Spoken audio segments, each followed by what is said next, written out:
Riley wandered the rain-slicked paths, the air thick with the ghosts of cotton candy and engine grease. The rides loomed like skeletal beasts, their lights long dead. But the Calliope music drifted faintly from the funhouse, a warped melody that tugged at her like an old memory. She'd come for closure. Her brother had vanished here 20 years ago, chasing thrills on his 16th birthday. The official story was a runaway, but Riley knew better. Tonight, under the storm's growl, she slipped past the chain-link fence, flashlight piercing the gloom. The funhouse door yawned open, its painted clown grin faded to a leer. Mirrors lined the entrance hall, distorting her reflection into funhouse grotesques. Too tall, too wide, eyes bulging like accusations. The music swelled, tinny and insistent, drawing her deeper, Jace. She whispered, her voice swallowed by the echo. Footsteps pattered behind her, children's laughter, high and brittle, circling like fireflies. She spun, beam catching nothing but warped glass and faded murals of revelers frozen in eternal joy.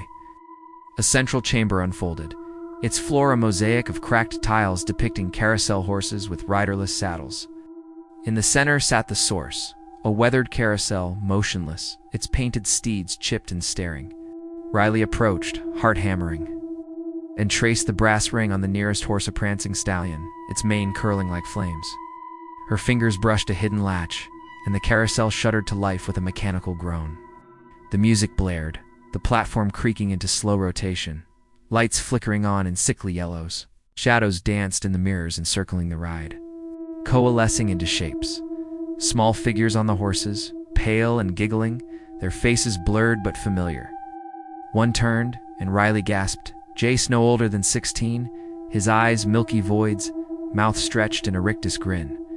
"Ride with us, sis," the chorus whispered, voices overlapping in the tune. She backed away, but the mirrors multiplied her retreat, trapping her in an infinite loop of her own terrified face. Cold hands, tiny, insistent, gripped her wrists, pulling her onto the stallion. The world tilted, the carousel accelerating, wind whipping like screams. Riley clawed at the brass, but it seared her palms, fusing skin to metal.